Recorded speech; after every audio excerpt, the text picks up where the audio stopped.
podcast is really going to focus in on behavior problems.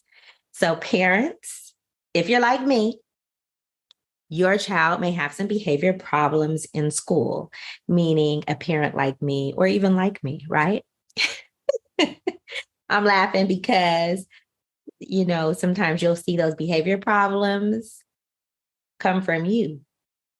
That's honest. Let's be honest. Sometimes those behavior problems are coming from you. Your child is displaying something that comes from you. And so we have to own that. And then when we have to help our child to figure out how to reel it in. But let's talk about what to do. And there are several things that we can do to get to the root cause of it. So first of all, you get that phone call from the teacher or administrator, whoever it happens to be, to tell you your child's having behavior problems. And they could use a range of information to tell you what it is. They're being belligerent, they're being disrespectful, whatever it is. How do we deal with this? Number one, let's talk to your kid. Now, don't be like me in the case where I got really mad and then I was threatening her about what she needs to do better, right? She better get it together. Because again, this is called falling for learning, because it's about skills and strategies to get our kids to fall in love with learning. If they're having behavior problems in school, obviously they're not in love with school. And so we have to figure out what we can do to help it be more enjoyable for them, because it's a major part of their life. School is a major part of their life. Is not going away. Unless you're going to be homeschooling, in that case, you still need to make sure that you make the learning experience livable for them, because you're going to have similar issues. So getting back to why you should not be really angry with your child. Why not? Well, the teacher can't do any of those things that you're saying. Like if you do corporal punishment, or if you are grounding them and all of that, the teacher doesn't have the same kind of control that you have. So simply giving your consequences to the child does not help the teacher at school. It does not help them in the learning context. And sometimes it makes a kid continue to act up in school because their teacher doesn't have the kind of control over them like you do. Like, how you can just make them do things because you hold so much over their head. So the better way is to really help the child to navigate what's going on in school so that they can actually be productive and contribute positively to the classroom and really get learning in that they need. They internalize the lessons. They really love to start to enjoy school. So that's where we're going. So this is how we need to do it. So first of all, you need to get to the bottom of it. So talk to them, but talk to them in an understanding way. Let them know that them behaving badly or making bad choices in school does not mean they're a bad kid. Because kids internalize that. They're like, I'm a bad kid, and they will live up to that. They're going to be a bad kid. I'm going to be a bad kid. They think I'm bad. They just own it, and they really lean into it sometimes. So you want them to understand that their actions and who they are separate. They are not a bad kid because they've made some poor decisions, and really help them to understand that you love them even when they act up in school. So you don't want to get mad at them and threaten them, but you do want to give them consequences after talking to them. So I really want to say, get to the root cause. Try to see if they could talk to you and open up to you to figure out what happened.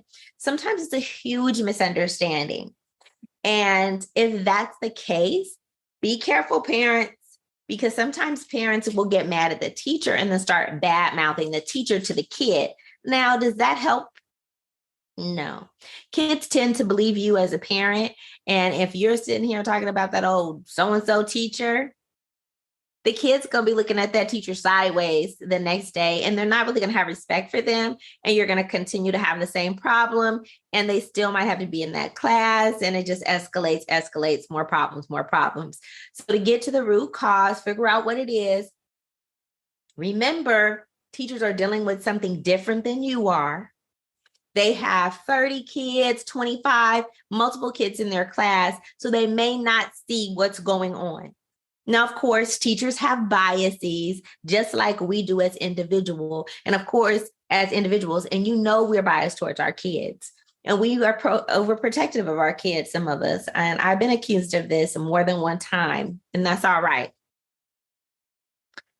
So, but you need to be aware of that and think through this, right? So if you get to the root cause and it sounds like there's been a huge misunderstanding, your child has been blamed on something that they didn't do, or they didn't see that the other kid did something else and the kid got in trouble. Happens all the time. Not because the teacher hates your kid or doesn't like your kid, but maybe they just weren't paying attention, or their direction was over here and this was happening over there. And maybe the teacher could have made better choices about the way they situated their bodies, or the way they were paying attention. I don't know. We don't know. We're not there. So we don't know what's happening. But we don't want to automatically say that the teacher hates our kids or is biased against our kids. If you feel like the teacher is biased towards your kids, or even if you don't think, I would still say document the conversations that you have with the teacher, because it helps you to be able to reflect on what they're writing.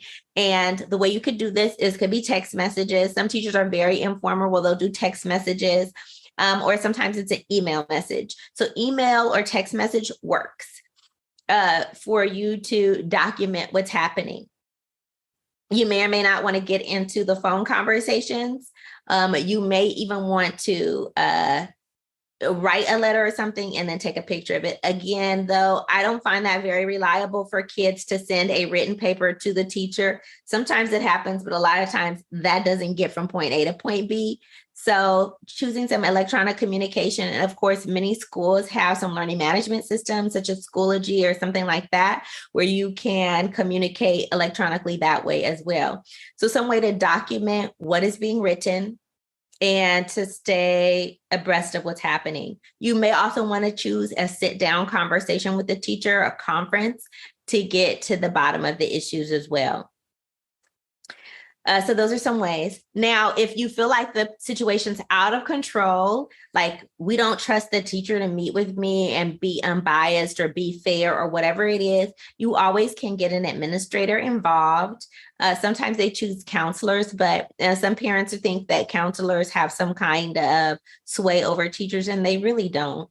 So if you want someone who has sway over the teacher because you feel like that's what you need, then get an administrator. That means an assistant principal or a principal, not just a dean or a counselor, because they actually usually, and every school system is kind of different. They usually don't have they don't usually supervise a teacher the way an administrator would. So keep that in mind.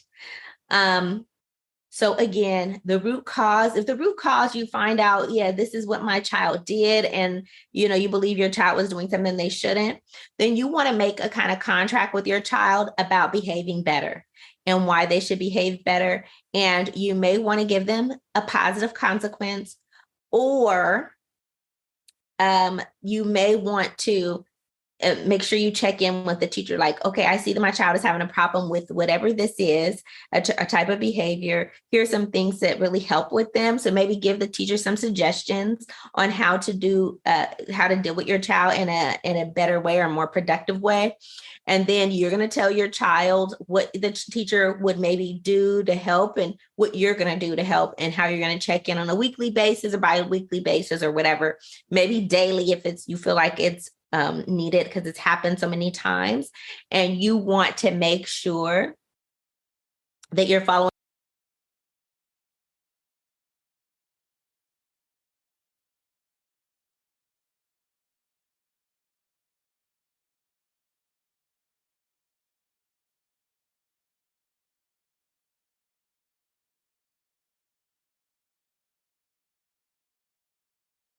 up with the teacher, getting some feedback from the teacher and giving your child some positive feedback or even some things that they need to work on, and really be clear with the teacher if the teacher isn't clear with this. So I just want to be clear.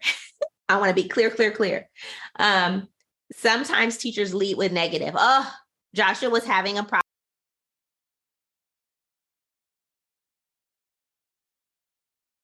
problem today. So really, they need to have a balance. And this is what I work with teachers myself. And of course, I work with parents as a teacher. And I want to lead with positive about the child. And I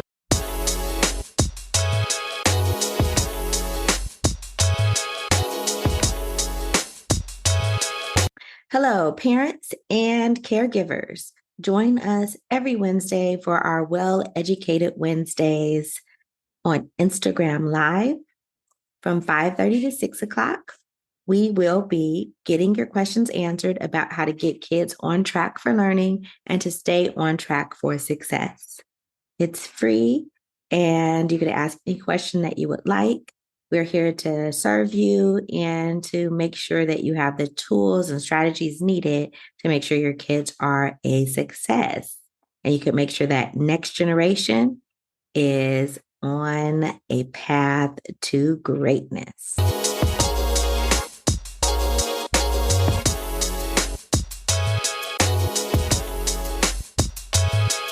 Make sure I make positive calls to the parent. Now, it is best practice to try to have a positive call home or communication home before it's a negative one. Let's be honest, that does not always happen. But if I start with that negative call, I'm going to start with positive at the top of that call. Whatever call is going to start with positive and say what are some things that they need to work on. Kimberly really is a great friend, gets along well with others, and has a lot of positive contributions to the classroom. One thing that I really need Kim to work on is when she's talking while other people are talking. Sometimes I'm talking and sometimes her classmates are trying to share out whole group and she's talking to a friend on the side. And so this is one thing we need to work on, but I really like her. I know that she could do well, and correcting this one thing is going to help her really benefit from class learning, and her achievement will boost in the class, So really put it together well is what I want teachers to do. As a parent, if the call is just negative, please give that teacher feedback and say, I understand my child is not doing well in everything, but what I hear when you talk to me about her is just negative. So I would really ask you to think of some things that she's doing well and to actually put that feedback towards her, some positive things she's doing. And then please call me with both the positive and the negative things that she's doing in class, because it makes me feel like you don't like my child if only thing that you're saying about her is negative. Give the feedback. The teacher should know that and be open to that. Now, of course, I don't know what every teacher is going to say, but that's the way that people are taught to do it. Now, maybe not the old school teachers. I'm one of them old school teachers, but of course, I rolled along with the times and really tried to keep myself up to date with how best to support kids. And really had to do some pivots and some changes, some hard truths for myself. And that's why I know what I'm talking about, because I haven't been the same for the 20 years. And I do see the differences. And I know how I've had to make some hard pivots myself and learn some tough lessons as a teacher. So I'm not coming to you as a perfect teacher, but as a teacher and a parent who's had to learn from some mistakes that I haven't made. This podcast is here for you because I have been a teacher and I've seen both sides of it and had a child of my own that had many issues and had many meetings with the principal or the assistant principal, the deans or whatever, to make sure we could get her on track. So I know what I'm talking about. Okay. And this is how you do it. So give the teacher the feedback. Let the teacher know that you're trying to work with them, but do not try to go off on the teacher. You don't want people going off on you on your job. So don't think that a teacher does either. And really look at the teacher to see if they are trying to do their best or they're really not doing what they're supposed to be doing, which means you need to be looping in that assistant principal or that principal. But going off on the teacher is not going to work. And you can ask for a class change, but that's not always going to work. And sometimes there's no other class to put them in. They might be the only algebra teacher for that particular school or whatever. So, it just depends. You may not be able to change. And this is part of life, right? We may have a job and we like our jobs or whatever. Maybe we don't like our job, but we have a supervisor we really don't like. We're not going to make that supervisor disappear just because I don't like them. We deal with it. It's just the truth. It's part of a life lesson our children can learn. And but if you really feel like they're not being treated well, document, and complain. Okay. So again, please avoid the negative behavior, the negative talk about the teacher, because that's not going to help your child. Point out the things that the teacher's doing well and point out that there are things that they're not doing so well. And agree with your child, right? I agree she's not the best, blah, blah, blah, but these are the good things about her. You're not perfect. I'm not perfect. And this is who you need to work with. And this is how you work with that teacher. So be aware of that. Try not to think that the teacher is perfect and try not to think your child is evil and try not to think that the teacher's perfect. And, so just try to be fair and listen to your child. Try to give them a reward if they're making a positive change. And if they're not making a change, the kind of same things are happening again. Let's talk about different ways that they could solve their problem, help them talk it through, journal about it, all of those things. Now, here's the other thing that I want to say. Sometimes the behavior problem is not about the teacher. What does that mean? It means that your child is having other problems. They might be having a problem because something's going on in the family. There's a fracture in the family. The mom is not there when she should be. The dad is not there when they should be. Maybe there's a death in the family, or maybe sometimes it is you have a friction with a family member. You and your sister don't talk anymore, but your child was very close to your sister. Now your sister's not coming around. That affects your child. And sometimes they don't have the words to talk through. Oh, I'm really upset because my aunt doesn't come around anymore. Instead, they are having a problem articulating themselves and they're acting out. So sometimes you're having problems at home and they may not be going to tell the teacher, oh, my mom and dad are fighting or whatever it is, but they're acting out negatively in the classroom because of that. They cannot always articulate their feelings. So sometimes our kids need deeper problems and they don't have anything to do with the teacher. So be aware of that too. Is that the problem going on in your class, in your household? I don't know. You got to look into it and figure it out, because they're not always going to tell you, you and dad have been fighting a lot, so I'm upset and I've been acting out in class. That's not how it works. Wouldn't it be great? They're not always going to tell you. So you have to look into and see what's happening with them and around them and be attuned to your child's behaviors and their changes to see what's going on with them. A couple of weeks ago, we had an episode where someone was talking about drug use. Sometimes our kids, unfortunately, will try different things like that and they'll start acting differently. So be attuned to your child and what's happening and be aware of, some of those challenges that they may be facing, because it could happen to our kid. Don't think it can't happen to your kid. Don't look the other way. Look around, investigate, figure it out, try to talk to them and keep it a regular communication and dialogue going with your child so that you can notice these changes and these differences.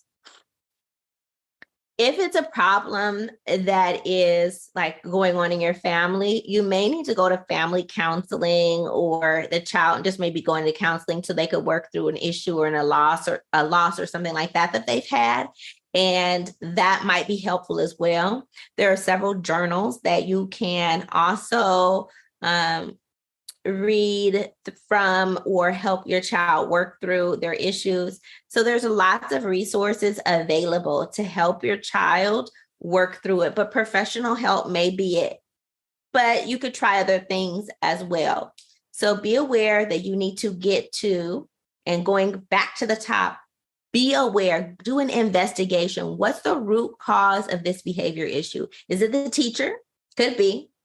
Is it just because my child has these different habits that they shouldn't have, or that don't quite mesh well with school? It might also be that situational appropriateness. We do this at home, but at school, let's try it a little differently, or maybe on the playground, but not in the classroom. Don't bad talk the teacher. If you feel like the teacher is being, unfair, document. Even if you feel like the teacher is being fair, document, because this helps you reflect and see what's happening. And you may see this happen with several different teachers, especially if we think about our middle schoolers and our high schoolers have several teachers, and you may hear the same type of thing with every teacher. If there's differences in the teacher, it might be a personality issue. But again, don't write off the personality issue like, oh, well, he just don't like that teacher. That doesn't work. Figure out how to work through that, work around the behavior, the personality problems, just letting them, she don't like him. That's really not okay. That's not how it works at work. And that's not how it works in the professional world most of the time. So unless you want to be held back, and some of you are being held back because you're saying stuff like that. I just don't like this person. I'm not going to work with this person. And you're stuck in a particular position because they can't trust you to move forward because you are petty. Sorry. That's what I got to say. This is why we have the Falling for Learning podcast, because as a teacher, I'm not going to say that to you, but as your host of Falling for Learning, we need to get unstuck with some foolishness, because some of us are stuck on foolishness and our kids are stuck on the foolishness too. And that's just the truth.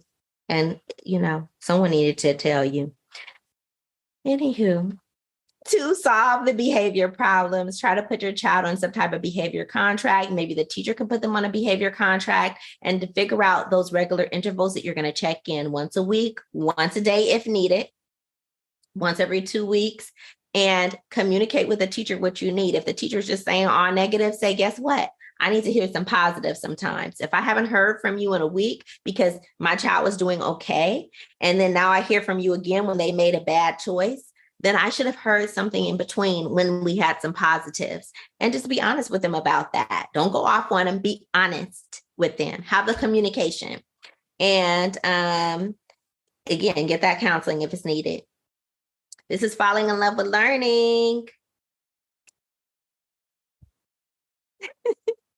We're going to be dropping those new podcasts every week, Saturday at 5 p.m. I'm TD Flinaw. Have a wonderful week. Thank you again for joining us at the Falling for Learning podcast. We are here every week. Saturdays at 5 p.m. is when we drop our new episode. Please listen in every week for those strategies and tips to keep you and the next generation on track for success. You can also find us on YouTube by going to youtube.com/@fall4learning. Again, that's youtube.com/fall4learning. We really appreciate you, and we are here on a mission to make sure that next generation is on track for success and on track for learning. Thanks again. I'm TD Flinaw. Have a wonderful week.